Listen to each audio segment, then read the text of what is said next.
Здравейте, скъпи приятели! Казвам се Тихомир Тодоров, състезател и инструктор по стрелба, както и организатор на курсовете за стрелба на далечни дистанции от Стрелкови спортен клуб Борис Дрангов. В днешното видео ще говорим за мерните единици, с които работят оптичните мерни прибори. Мерните единици, които работят оптичните мерни прибори, биват два вида. Това са МОА и МИЛ. МОА-то, абревиатурата на МОА-то е Minute of Angle или ъглова минута. МИЛа е съкращението на МИЛа е милирадиан, може да го срещнем и като МРАД. Мерните единици МОА и МИЛ работят на принципа на фенера. Когато с един фенер светните на стена на 5 метра, светлото петно, което проектира фенера, е с определена стойност. Когато изместите това петно на по-голяма дистанция на друга стена, осветителното петно се увеличава. Така работят и мерните единици МОА и МИЛ. С увеличаване на дистанцията се увеличава и тяхната стойност. Тоест, ако имате оптика, която работи в МИЛ, примерно, на 100 метра един клик измества в мишената 1 см.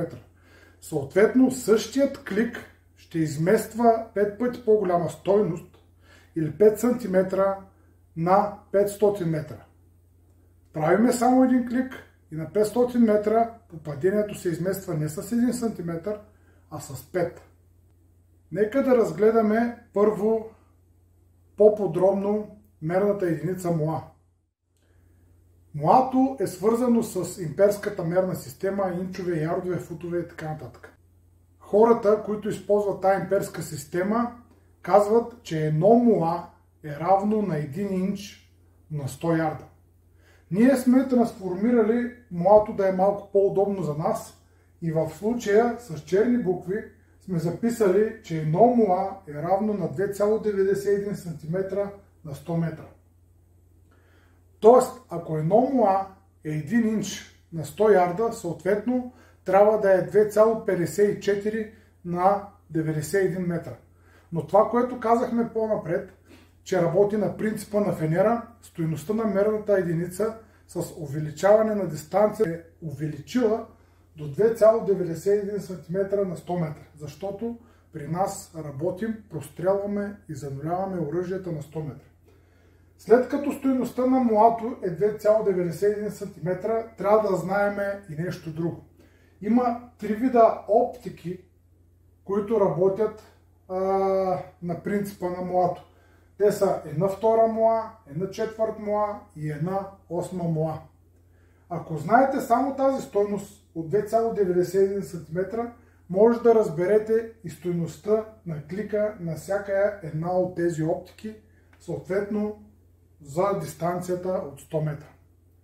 Ако примерно притежавате оптика, която с 1/2 МОА, стандартно това са оптики с по-малко увеличение от 1 до 6, ще се получи, че тази оптика разделя МОА-то на две равни части и стойността на клика ще бъде 1.45.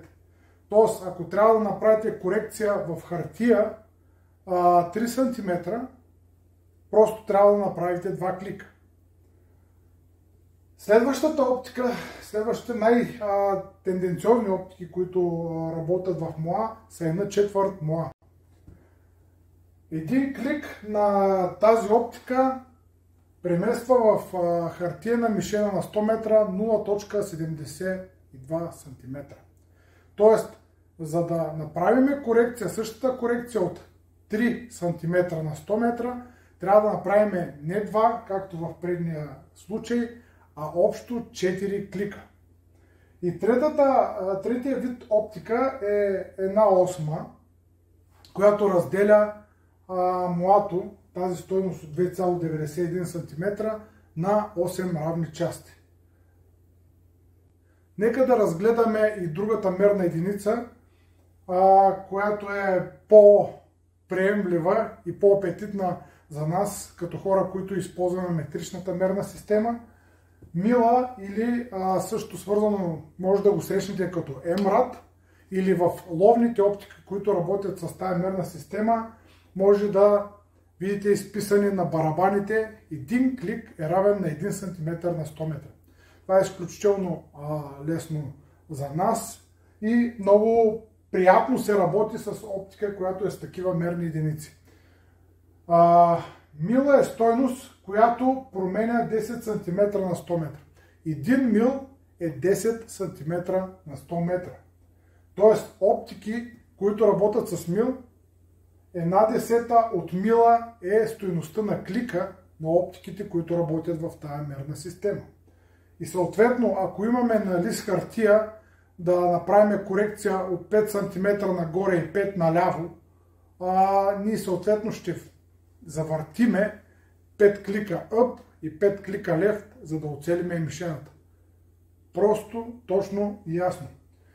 Другото, което има при миловите оптики, е скалата. Скали, които са в милове, това е класическа мил-дот скала и всяка точка е по 1 мил. Когато нашия балистичен калкулатор ни каже, че на съответната дистанция имаме определена корекция от милове, ние просто въвеждаме и се прицелваме с някоя от точките. За пример давам с калибър 6,5 Creedmoor на 400 метра балистичният ни калкулатор дава, че трябва да направим 2 мила, съответно което са 20 клика. Не въртиме барабаните на оптиката, а може да стреляме по скала, което съответно е на втората точка от скалата. Слагаме втората точка, дърпаме спусъка, нещата се случват. Ако ви харесват видеята, които правиме, може да харесате канала ни, както и нашата Facebook страница. До нови срещи!